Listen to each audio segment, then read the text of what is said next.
Good afternoon. It's Friday, the 2nd of February 2018, just after 1 o'clock. Welcome to UK Column News. I'm your host, Mike Robinson, and I'm delighted to say I'm being joined today by Vanessa Beeley from 21st Century Wire. Welcome to the programme, Vanessa. Thanks, Mike. Good to be on.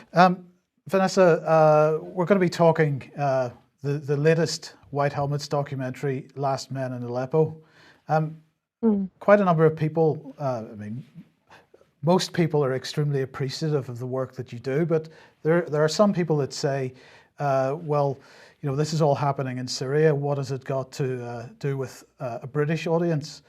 But I think one of the things we're going to show today is how much of this is being driven by the British government, and this should be of interest to a British audience. Yeah, I think where it should be of interest to the British audience is the sheer volume of taxpayer funds that have been poured into this organisation, not only directly through British government funding, through the Conflict Stability and Security Fund that we've talked about, through a number of other initiatives to support the so-called Syrian opposition in what is effectively a failed war effort in Syria. But also regarding, in contrast to the austerity measures in the UK, for example, being imposed by the British government, the cutbacks on the indigenous UK fire brigade and rescue services, while the White Helmets is not only being multi-million pound funded, but also promoted by a publicity machine that is not a cheap enterprise. Indeed, that is absolutely true. Now, you have published this article in 21st Century Wire a few days ago. Last Men in Aleppo, Al-Qaeda presented as white helmets for the annual terrorist Oscar nomination. Now, this is part one of two articles, I believe, and you're working on the second one at the moment. But just briefly, what are the points you're making here? Yeah, the second one is definitely a work in progress. We're going to sort of delve into my research on the program today. But Last Men in Aleppo, basically when I was last in East Aleppo in January 2018, so only a couple of weeks ago, I visited the Al Ansari Center, which is the White Helmet center that features largely in the Last Men in Aleppo film. Now, what I discovered at that point, of course, which is, correlates with what I've discovered in every other district of East Aleppo where the White Helmets were operating, is that this particular center was embedded right next door to Nusra Front, which is Al-Qaeda in Syria, Abu Amara Brigade, which is the protection operation for Nusra Front, so actually even more brutal than Nusra Front itself. And then next to the various media centers that can't operate without Nusra Front green lighting their operations in East Aleppo. And then even we saw remnants of ISIS flags, graffiti on the wall, the Free Syrian Police, which of course was exposed by the BBC Panorama program, which, did not touch on the correlation between Free Syrian Police and the White Helmets when discussing the financing of terrorism by the UK Foreign Office. So already this film should be heavily questioned and viewed with a very critical eye based on the fact that it is effectively whitewashing the White Helmets' affiliation to Al-Qaeda again. Well, look, let's just have a quick look at a scene from the film. The full film, I believe, is over 2.5 hours, about 2.5 hours long. But this particular scene from the film really grabbed me because these guys are supposedly working their way through buildings and picking up human remains on the way. And they're throwing human remains out of a window to be caught underneath. And then they're discussing the human remains amongst a group of them, not really clear what these remains are. This is...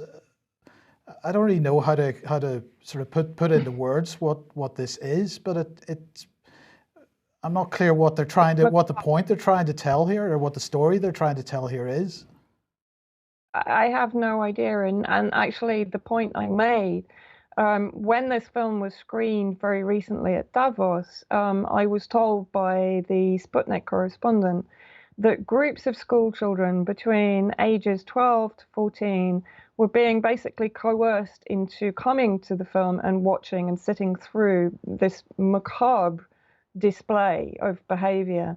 Now, what is also extraordinary is, yet again, as we see in many of these marketing features and documentaries, reports, there is no context, Mike. So we actually have no idea who dismembered this corpse, who separated this limb from the human being that was effectively under terrorist occupation in East Aleppo. But we are led to presume that, of course, it's the Syrian government and its allies that have contributed to this decomposed limb that has just been flung down from one of the floors of the building that had previously been destroyed. So this is not during a current attack. This is a previously destroyed building that they're combing ostensibly for body parts. But I mean, I haven't actually had the chance to ask people within the Red Cross or, within other urban search and rescue organizations whether this is standard procedure. And I really, really, really suspect that it isn't. And the very fact that this has been filmed without any explanation, without any context, is, to me, it's just the most bizarre, not even bizarre, it's grotesque exploitation of human suffering. Yes, okay, so let's briefly have a look at who's promoting this. Of course, we find the BBC. Now, it's no longer available on BBC iPlayer, but certainly has been promoted by the BBC, but others as well. Yeah, I mean, what we've seen and what I'm working through now is exactly who and what is behind this marketing project for the White Helmet. We know that basically it was created by the UK Foreign Office as a primary shareholder in this organization. It was created by an ex-military British private security expert based in Dubai, James Le Mesurier, who's been given an OBE for his services, of course. Of course, it's received funding from the majority of the 74 member states who are waging a hybrid war against the sovereign nation of Syria. But even more sinister is when we start to sort of examine who defends and protects this organization unconditionally. And I would say that the primary protectors of this organization are, as you've rightly pointed out, the BBC. We then have The Guardian, who has flagrantly and shamelessly lobbied and advocated for this organization without deviation from the script. And then, of course, we have Channel 4, who, again, have basically showcased this organization. They've taken narratives from this organization embedded in East Aleppo with Nusra Front without any questions, without any investigation, without any authentication of the stories. And various articles that I've written have shown those White Helmet produced narratives to be fraudulent and actually really a cover-up for their own crimes against Syrian people in East Aleppo. We can also add CNN, Huffington Post, and a number of other sort of affiliated, smaller, let's say, media operations into the mix. And I think what really needs to be highlighted is how all of these media outlets and organizations, all of their associated government officials, such as, for example, Andrew Mitchell, the former Secretary of State, who was responsible for the UK's Department of International Development, the number of associated NGOs and charities, how they all basically, as I said, without deviation, hesitation, or question, cling to the White Helmet marketing script. Right, well, look, sorry, Vanessa, let me just interrupt there, because I just want to briefly show an excerpt from Going Underground on RT. Just that sort of highlights this very well, and we can discuss this when we come back. And all these years, and all these millions, hundreds of millions of pounds worth of British money, where did it all go? The British taxpayers' money has been absolutely vital in keeping alive and sustaining one of the world's other worst humanitarian crises. Millions of people who have been absolutely dependent. After all, Britain has provided more support for the refugee camps around Syria, in Jordan particularly, Lebanon, Iraq and Turkey. Britain has provided more support than the whole of the rest of the European Union added together. That may be the case, spending but of British why money is absolutely vital better to be on humanitarian preventative. grounds. Okay, but better to be preventative. I mean, we have a report here. We have a leaked memo from the Conflict Stability Security Fund talking about 200 million going to all manner of different activities, which don't seem anything to do with trying to create peace. They seem to be supporting Islamists in Syria. Well, I think that will they be returning home to do harm here in Britain now? That is a highly doubtful statistic. Britain has been working. I have the leaked memo here. 18 million in peace, but 32 million being given to moderate armed groups, 54 million to the White Helmets, which has now been linked to ISIS, Daesh and Al-Qaeda linked groups. The White Helmets very nearly won a Nobel Peace Prize. And the White House. I know that the so Russians, did Henry Kissinger. I know the Russians think that the White Helmets are an Islamist front, but actually the clear evidence that we had in Britain was that the White Helmets were incredibly brave men and women in Syria going to the rescue of people under attack from Russian and regime bombs. Despite all the evidence to the contrary. I think what you're saying about the White Helmets is extremely contentious, and I'm satisfied from the work that Joe Cox and I and others have done on the all-party Friends of Syria group, that the work of the White Helmets was enormously valuable in humanitarian terms. So he's doubtful about the figures, but if there's any doubt about it, don't worry, we'll roll out the name of Joe Cox in order to take the heat off. Yeah, absolutely. And I mean, you know, if we go back to the White Helmet PR agency, in fact, if we just go back, the PR agency is Syria campaign that was seed funded by Ayman Asfari. Ayman Asfari is under investigation by the Serious Fraud Squad in the UK. He's sanctioned in Italy for insider trading. He's provided financial support for Theresa May's government. He is a Syrian oil magnate with political ambitions inside Syria, so hardly impartial. But if we take a look at the script, and if we look at where the script emanates from, it emanates from the Syria campaign that I've just described. It emanates from James Le Mesurier, the British ex-military trainer of the White Helmets and creator of the White Helmets, and it emanates from the number of organizations that support the White Helmets. And that script is adhered to religiously by all of these organizations that are defending the White Helmets. They will never deviate from this. We watched I was listening to another interview this morning with Martin Quinn of the Tipperary Peace Prize, where basically Audrey Carville of RTE is actually doing a very good job of challenging the narrative and coming off the script. But what we hear is Martin Quinn consistently returning to script. I mean, he simply will not allow himself, regardless of how irrefutable the evidence against the White Helmets is, to be distracted from the script. And so this is a very important point to make. I think the more that people start to identify the scripted responses, it's then easy to cross-link them to almost every single article or interview or interaction with the White Helmets. Okay, well, look, we're going to start looking at some of the organizations that have helped to create not just this documentary, but others on the White Helmets as well, including the Netflix one. But we're going to start off with an organization that was originally called BritDoc. It's now called Docsociety. Now, in a few minutes, we're going to try to show the linkages between all these organizations in a graphical form to help people get to the bottom of this. But just before what is Docsociety and what are they doing? Well, I mean, basically, and this is all taken from their website. Docsociety is a non-profit. It was founded in 2005, and it was committed, or is committed, to enabling the dispersion of great documentary films and connecting them to audiences globally. As I say, this is taken from their website. So that's their words? Yeah. Yes. So basically what they claim to do, their mission statement is that they bring people together to unleash the transformational power of documentary film.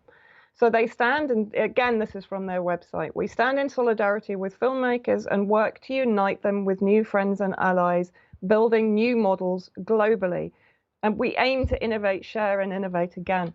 So this is basically a network. It's a hub for the incubation of documentaries. We've also sort of been told, or it's been subliminally impressed upon our subconscious, I think, that documentaries may be replacing corporate media in presenting the facts on particular world stage narratives.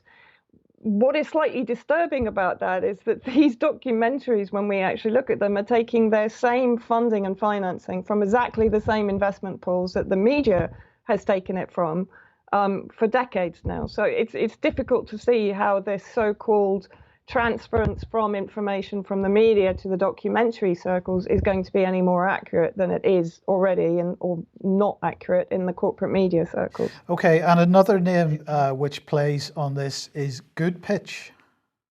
Yeah, well, basically, just very quickly to give you an idea, Docsociety, 5 strategic areas are helping good films to be great, engaging new partners, building new audiences, doing and measuring, sharing our learning. So that's again taken from their website.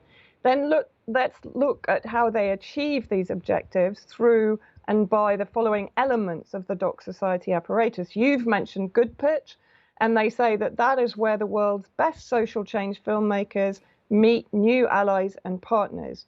Then again, they talk about the featuring of documentary experts, the granting of huge amounts of money, actually, through their various foundations. Then we have the free classroom resources for teachers. So they're ensuring basically that the next generation is brainwashed with their information. They celebrate the documentaries making the greatest social impact. So we bring in, again, this transformational change aspect of this organization. And again, they have a number of field guides, which are comprehensive guides for using film for social change. So hello, we're bringing in social change, transformation, global awareness, etc. Goodpitch and BritDoc, what is it called again right now? Docsociety. They have a sort of side project called the Threshold Foundation.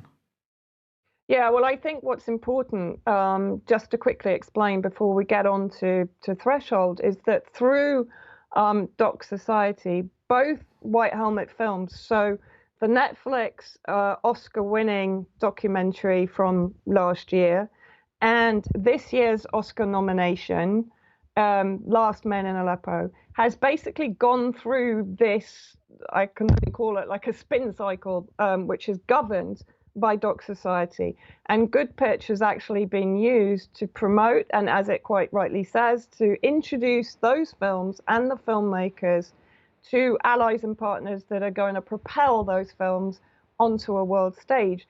Now, Threshold Foundation is a part of that apparatus. It's a sort of a separate but integral part of Docsociety, in the sense that, according to Docsociety's website, applications are by invitation only to the Threshold Foundation's funding circle. So in other words, it's almost like Threshold Foundations is a satellite organization, and Docsociety invites films to submit for grants from the Threshold Foundation. Now, in 2016, I was actually contacted by somebody via email. I can't give names because of confidentiality, who were talking to me about the possible withdrawal of, I'm guessing it's Threshold Foundation funding, because only a few months later, Threshold Foundation's published a statement in October 2016, I believe, saying that they would withdraw funding from the White Helmets because they didn't agree with the fact that they were fundamentally lobbying for war. So we have that. Now, we have that on screen at the moment. We've got a screenshot from their website in March 2017, which has the statement on it, and people can stop the video and read that if they wish to. by April 2017, so only 1 month later, that statement was removed. And by January 2018, the same page on the website seems to have a slightly different story applied to it. Yeah, so basically what happened, they published a statement saying they were withdrawing the funding because the White Helmets lobby for war, basically. Then that statement was still there. When I went back on the Wayback Machine, I discovered it was still there until, I think, as you said, March 2017. By April 2017, just after, I'm guessing just after the Oscar win, it was removed. And then, as you quite rightly say, the current page reads as a celebratory page for the Oscar win for the Netflix White Helmet documentary. Right. So, as I say, in a second, we'll look how this all ties together. But another organization from Docsociety, the Bertha Docsociety Journalism Fund. Now, this is interesting because this ties in The Guardian, because the Bertha Foundation works in partnership with The Guardian to promote documentaries and, the usual sort of shock and awe exposure documentaries. So Bertha Foundation is connected directly to The Guardian. Okay. Okay. Well, and so we're starting. And I think this is Tim Anderson's slide then, asking the question, who promotes humanitarian war, and The Guardian absolutely the target of this. Well, absolutely. And I mean, I mentioned the three entities who are probably the most vehement in their protectionism of the White Helmet construct, and The Guardian is up there in the top three. And, if we consider the fact that The Guardian has consistently and systematically defended the neocon humanitarian war construct, what better to support that whole construct than a UK Foreign Office created and financed humanitarian NGO. I have to say simulated humanitarian NGO, but nevertheless, of course, it's the perfect construct to support their humanitarian war. Okay, now another organization that is part of this story is the Sundance Film Festival, because Sundance has Last Men in Aleppo actually received the prize yet, or certainly been nominated, is that right? Yeah, the Sundance is one of the major partners of Docsociety, as is the Bertha Foundation. So that is the connection. That connects Docsociety to Bertha Foundation to The Guardian. It also connects Docsociety to Sundance. Now, Sundance was set up by Robert Redford, looking into its major sponsors. We have, of course, George Soros. Who else? Open Society Foundation. We have the Ford Foundation. We have a number of Hollywood entities and actors. And we also have a connection to, we have a connection to, obviously, the award itself, to the Sundance Festival Award, which was given to the Last Men in Aleppo this year. Right. Now, after this award, Sundance then handed the baton, let's say, to an organization called Grasshopper Films, who then will propel Last Men in Aleppo to the Oscar nomination. Okay, and we do need to mention this aspect of it as well, because it seems that we've got links, funding from George Soros, Open Society Foundations to Sundance. Yeah, absolutely. As I mentioned, George Soros is one of the primary funders of Sundance, but I think what is even more important is to go back to, okay, the White Helmet construct, then to see who is promoting it and enabling it, which is Docsociety, to then map the connections from Docsociety. So far, we've got Bertha Foundation and The Guardian, and then we've got Sundance to George Soros. And then, of course, that also explains the winning of the Sundance Festival Award. by Last Men in Aleppo, because there's a vested interest in it winning that award. Okay, well, look, let's just do that then. Let's have a look at Docsociety. Now, Docsociety, feel free to interject at any point here, but Docsociety then is founded by Channel 4, and so it's founded by Channel 4, which, as I've mentioned, is probably the primary defender of the white helmet construct, followed by the BBC and the Guardian. So it's partnered by the BBC, by the Bertha Foundation, by the Ford Foundation, and Sundance Films. Yeah. So if we, as I've mentioned, Channel 4 is the primary founding partner, actually, of Docsociety, or as it was then, BritDoc. BBC is a major partner, Bertha Foundation, which has connections to the Guardian, Ford Foundation, and the Sundance Institute or Foundation, which has connections to George Soros and the Open Society Foundation. We'll come on to that. Well, almost immediately, though, Mike, if you look at that, I mean, that actually reminds me of a heart for some reason. But that is the heart and the hub of the promotional apparatus that is propelling the white helmets forward and defending them from any external attack. The Guardian has produced probably one of the most historically inept hit pieces on myself, Ava Bartlett, Patrick Henningsen, and any others who are attacking the white helmet construct. So if we look at this explains to me in just one image, and you've done a great job on this, exactly who and what is producing the promotional vehicles for this organization, and at the same time repelling all borders, repelling all evidence that might deconstruct this concept. Okay, well, let's move on then, because there's others, as we've mentioned. So we've got Bertha Doc House, we've got the Doc Impact Award, Threshold Foundation, Doc Academy. So these are the main sort of constructs that they're working with. Yeah, I mean, as I've said, I mean, if we look at the Doc Academy, that, according to the Docsociety website, provides free classroom resources for teachers.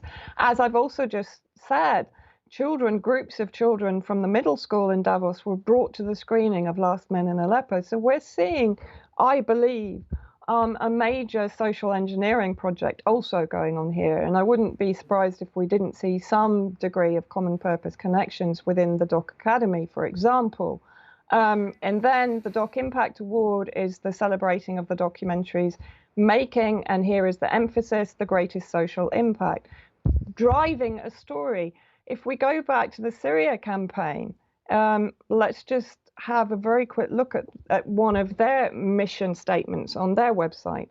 So they've created award-winning films to change the story on Syria. It can't be any more evident.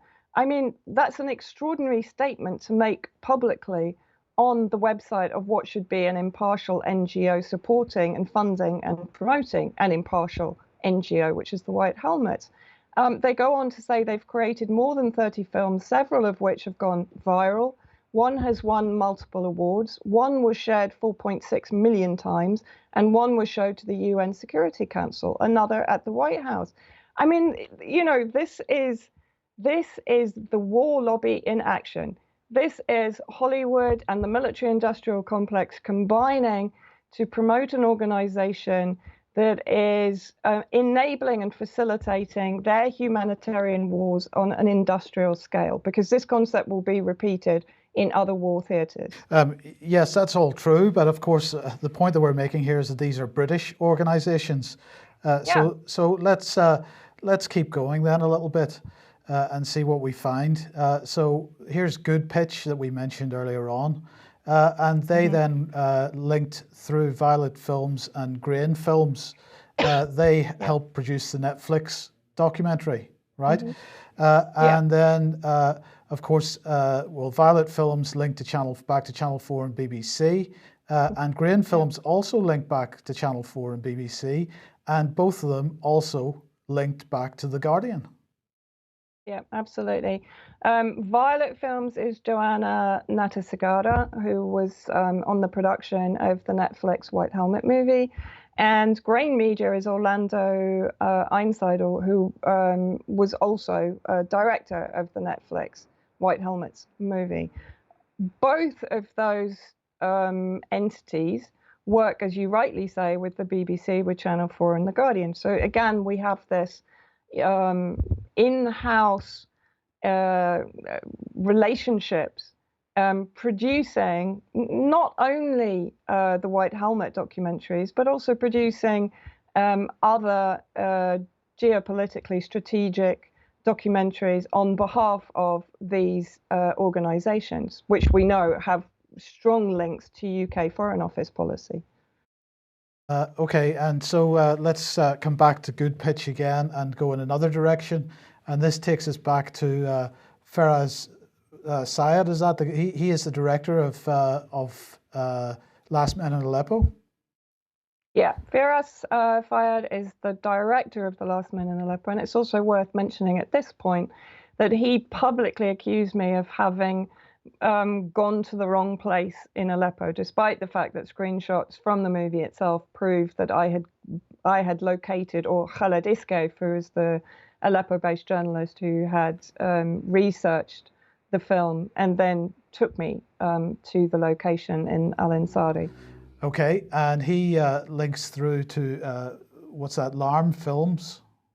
Yes. So basically what Goodpitch did, as far as I can understand, is that they enabled the meeting between Firas Fayed, who obviously was looking to receive funding to make Last Men in Aleppo, with a Danish film company, Larm Films, and then to guess who, the Aleppo Media Center, which is the largely French Foreign Office subsidized media agency that was embedded yet again with Nusra Front in East Aleppo and other terrorist-held areas in Syria. And so, you know, this again, so we're going back to the roots of Docsociety, which is Channel 4 founding partner, created Goodpitch, which is basically an incubation sector where they introduce filmmakers with funding organizations and with entities that will then propel that film forward into effectively producing global change. And then the Aleppo Media Center ends up being connected with the Sundance Film Festival. And as sorry, I do apologize. I've completely pressed the wrong button there, so we'll just run through that. And then, as we've already shown, that links back to Open Society Foundations, among other funders. Yeah, absolutely. I mean, there's a huge raft of other funders there as well, which again include the Ford Foundation. But I think what is also interesting, I don't know if you've done a slide for Grasshopper Films, which is now taking forward The Last Men in Aleppo to the Oscar nomination. But if you haven't, just to quickly explain, and how this comes back sort of almost full circle, is that Grasshopper Films is affiliated to Grasshopper Global. Now, if we look at Grasshopper Global, we then have connections to Freedom House. We have connections to, believe it or not, Walt Disney, but also, interestingly, to the UN Foundation. Now, the UN Foundation has very recently, again, given the White Helmets, Munir Mustafa, one of their representatives in Europe, a platform at the UN. If we look at the connections of UN Foundation, I'd actually previously done quite a lot of research on them. We actually connect back to the Clinton Global Initiative. So, you know, what this does is expand the network that is promoting the White Helmets into a massive web of military-industrial complex, heads of state, Open Society Foundation, George Soros. But it all emanates from the spider in the middle, which is actually Channel 4. And it emanates out into the very early threads, into the BBC, into the Guardian, through the Bertha Foundation connections. So, you know, we should at the very least be saying, okay, is this why these media organizations are simply refusing to investigate this organization?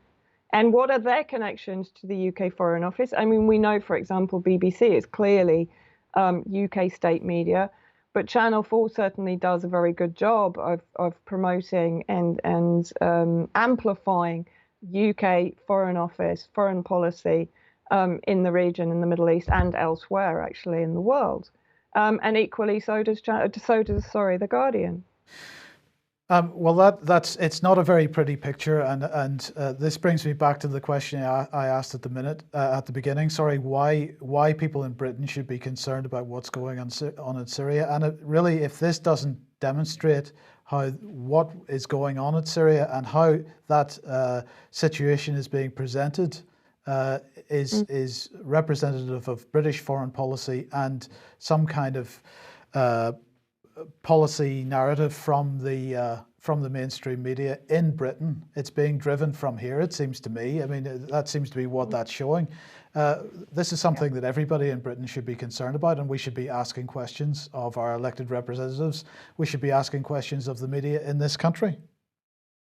Well, absolutely. I mean, what it's actually showing is that the primary predators, particularly on an intelligence level inside Syria, who are prolonging the suffering and enabling the criminal terrorist activities and atrocities being committed against the Syrian people on a daily basis that are being whitewashed by the white helmets. The primary predators are our government in the UK, and it's supporting an aligned corporate media. And that is, I cannot draw any other conclusion from the research that I've done other than that. Okay, well, look, Vanessa, thank you very much for joining us today. It's been hugely interesting. I look forward to seeing part 2 of this, Last Men in Aleppo, on 21st Century Wire, imminently, and good luck with the future research. Thank you for joining us, and thank our audience for joining us today as well. It's been a pleasure speaking to Vanessa today. We will be back at the same time, 1 p.m. as usual on Monday. We'll see you then. Thank you. Bye-bye.